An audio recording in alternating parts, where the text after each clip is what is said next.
Hello everybody and welcome back to OMB Reviews. I am the critic who is a cynic. Hope you're doing well, and today we'll be doing a bit of a box office forecast for some long-range films, some of them coming out in the next week or two, and others set to come out in about a month or so. That includes, of course, The Batman, which is set to come out next week. I have my early ticket because of being an AMC investor.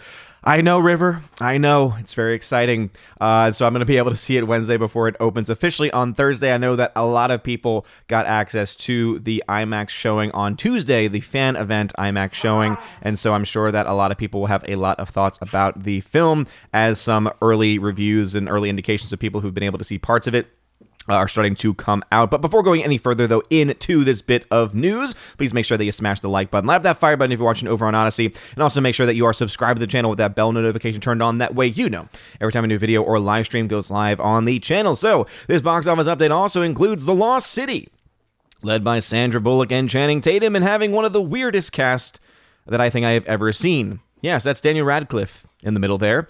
And then, oh, wait a minute, bottom right-hand corner, is that Brad Pitt? Yes, I think it is. I don't know what in the world the movie is about. I've seen the trailer for it, and it just, looks like a very generic action comedy, which I personally don't have much interest in going to see, and based on the early numbers, doesn't seem like a lot of other people have a lot of interest in seeing it either, though, of course, it is important to note that these numbers are a month early, and so these numbers are always subject to change. So there is an update also. I think the one that most people care about the most is the update to The Batman, because The Batman is actually tracking lower than it was previously. So it dropped about 10% or so in the projections put forward by Box Office Pro. So again, a couple things there to add. One, obviously, Box Office Pro is putting forth their own projections. So they're, of course, the projections that typically are released by the studio, which gets closer to and gets revealed closer to the actual release date of the film. Really shows kind of the confidence level that they have. Typically, studios will undercut their movies to make it seem like the film's actually overperformed by saying, oh, we expect it to make this much. And when the film makes another $10, $20, $30 million more than what we projected, oh, look, it overperformed. It did so much better. And then, again, it's this marketing tactic. You know, I don't quite understand it myself because, again, I think most people, when it comes to movies, care more about, oh, was the film any good? Oh, how was the story? Or how was Robert Pattinson in the role of Batman and Bruce Wayne? Or either or, right? Was he great in one but not great in the other? Like, those are the kinds of questions that most fans, most people who actually want to go see the film actually care about. So I still don't quite understand why studios continue to play this game. Obviously, it's to try and get good press, and maybe it's because they think if we get good press, then some people who still take the press and take the media seriously will maybe think to themselves, oh, well, I read this press report saying that, you know, hey, it overperformed. Maybe I should go to see that. Who knows? One thing that is kind of sad, though, and as you can hear, River is they are just distraught over this bit of news. But Guy Ritchie's newest film that was set to release actually relatively soon, Operation Fortune Ruse de Guerre, or Ruse de Guerre. Again, pronunciation is probably totally off there, but it's a Guy Ritchie film, and you all know last few films that he has released have actually been pretty awesome, whether it is Wrath of Man, which was pretty great, and then The Gentleman, which I think was one of the best films that he's ever done. But unfortunately, Operation Fortune has been taken off the release calendar and has not been given a new one. So there's a lot of questions as to exactly, one, why was it taken off the release calendar, and why is it that we don't have a replacement release date for that film? It also means that there is going to be a bit of a lull in the box office as far as new releases are concerned, as that was set to have a release weekend when nothing else was really going on. So again, could be good news for some of the films on this list. But as you can see, The Lost City from Paramount, expected to come out 25th of March.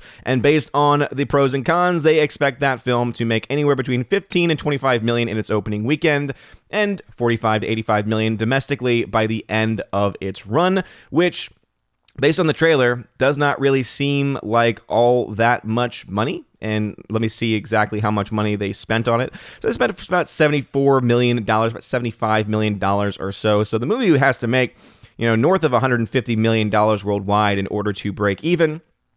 So theoretically, you could argue that it is possible, especially if it does well in the international market, maybe as an action comedy film with certain stars like Brad Pitt in it. Maybe it'll do better in some foreign countries, but again, it's very early on to really tell exactly whether or not the film will be successful or not, as again, it doesn't have to make as much money as some of the other films that we have talked about previously have had to make. But it is, again, not expected to make a whole lot of money. Again, only $15 to $25 million, not a whole lot. But that's probably because a lot of the money is going to be going the way of The Batman. And The Batman, as you can see, actually is losing out on money in the projections market. So as you can see, it's 10% down in the projections for its domestic opening weekend, and it's 9% down in its total domestic range. What that means is that it's expected to open somewhere between $130 and $170 million domestically, which is, again, very strong. It's very, very strong. There's some films that have opened, some big budget films that have opened that either haven't even reached $100 million yet, struggled to reach $100 million, just made a little over $100 million. So the fact that this film is expected to make somewhere between $130 and $170 just in its opening weekend alone should be impressive to all people. Keep in mind that Shang-Chi, right, the film that everyone was talking about saying, oh, look how much of a success it is, even though it only made about $30 million in actually net gain profit. That film only made $200 million domestically by the end of its run. And some people saying, oh, look how impressive this is. You know, we're in these COVID times and dark times indeed, and fear monger. Well, The Batman, Spider-Man, of course, No Way Home was able to destroy a lot of that narrative. Again, that was literally the week before Spider-Man No Way Home came out. West Side Story came out and bombed. And the number one excuse even used by Steven Spielberg was, oh, well, Omicron. And then a week later, Spider-Man destroys the box office. So it's like, okay, this excuse can only really go so far. But The Batman is expected to make $130 to $170 million in its opening weekend, which is very, very good. It's very, very strong. What I think is a bit of a concern, not for the break-even number. I think that this film is going to easily break even, not just from the domestic numbers, but also, of course, from the international numbers. And again, I'm going to call out Warner Brothers here because, of course, they're working hand in hand with the CCP in China. And so that means millions upon millions of dollars are continuing to go into the hands of the CCP, which continues to allow them to be able to, prosecute and to violate the rights of human people, violate human rights of the Uyghur Muslim population, and of course plan for their attack and eventual invasion of Taiwan, especially with everything going on in Ukraine. By the way, prayers out to the people of Ukraine at this time, and to the people of Taiwan, as they are, I'm sure, terrified of what's going on right now. But anyway, that's what Warner Brothers is dealing with at this current moment because they care more about money, and they don't really need it, right? They don't really need that China money because the domestic market alone is going to be able to provide a hefty amount of money by the fact that the range total is still $330 to $475. Now, this is not as good as it originally was. Originally, it had it going upwards of near being $500 million domestically, which, of course, would be very incredible on its own, and this film is likely to, as a PG-13 film, to do well also in the international market, meaning that the chance of this film hitting $1 billion is still there, right? That is still a likely chance for this film to do. It's just not as likely with the drop, even though it's only 9%. When you take the amount of money that it was originally projected to make, which was, again, well over $500 million, definitely is not a move in the right direction, but we'll have to wait and see. Because really the question that I'm going to ask is, do you think that the hype around the Batman is overhyped? Do you think that the hype around the Batman is real? Do you think the hype behind the Batman is artificial? For me, I feel like there are indeed a large portion of people, both fans of the Batman character, both fans of just comic book movies in general, right, Norway audiences who are genuinely excited for this film. I'm looking at my AMC Investors screening, and that thing is almost packed to capacity. You have the fan events on the Tuesday, so the day before the investor screening, which, again, also sold out relatively quickly as well. So I'm looking at that. I'm looking at people in the comments section. I'm talking to people in general, and there seems to be some genuine hype around this movie. And so I find it interesting that the numbers are trending down and not up. It could just be the fact that they are adjusting because maybe they just overprojected a month out, and so now they're trying to get it back to a more realistic approach. But we'll wait and see, and we'll be able to find out pretty soon next weekend when it comes out. And really the question is, do you think the hype is real, and are you going to see The Batman? Are you going to add in to that hype or not? And what do you think the actual box office opening is going to be for that film domestically? River has her own thoughts and opinions. Share yours in the comment section down below. If you like this video, smash that like button, light up that fire button over on Odyssey. You're all amazing and beautiful people. I hope you all have a wonderful rest of your day. And as always, God bless.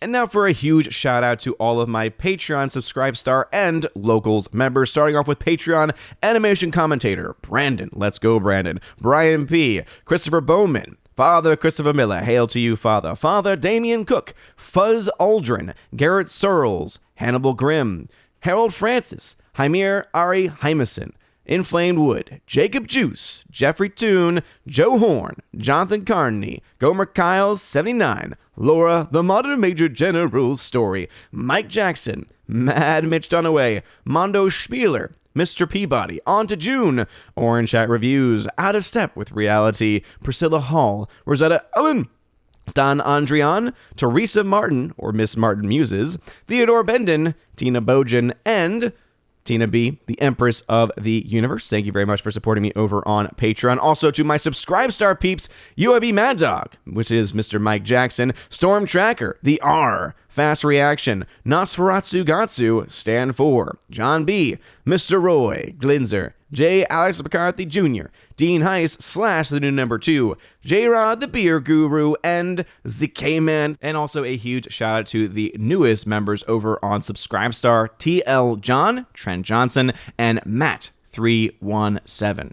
Thank you all very much for supporting me over on the Subscribestar platform. And to my 3 local supporters, we got Kara Tharp, UAB Mad Dog, which is once again Mike Jackson, super supporter over there, and Robert Barnes. Thank you very much for supporting me over on the Locals platform. And if you want your name shouted out at the end of every live stream and video, please think about signing up on either of those platforms. You can find a link in the description below that will lead you to all of those different pages. It is known as the Willow link, as it is w.lo link, and it will have all of the links to that, to the Discord channel, to all different kinds of places, including places to support me as well.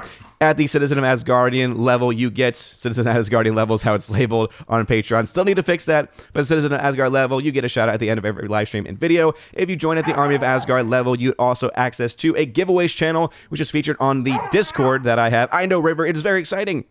It is so exciting, where you get giveaways for things like 4K titles, Steelbook titles, etc. Again, I got some 4K Steelbooks of The Punisher, for instance. I've got 4Ks of tons of other movies, so I'm giving those away all the time. So if that sounds interesting to you, join the Army of Asgard level. Also, at the Keep of the Bifrost level, you get all of that stuff, plus you get access to a once a month and maybe twice a month. We're trying to add an extra podcast in there of me and John the Flick Pick Flickinger, where we talk about movies. And also, you get to ask your questions.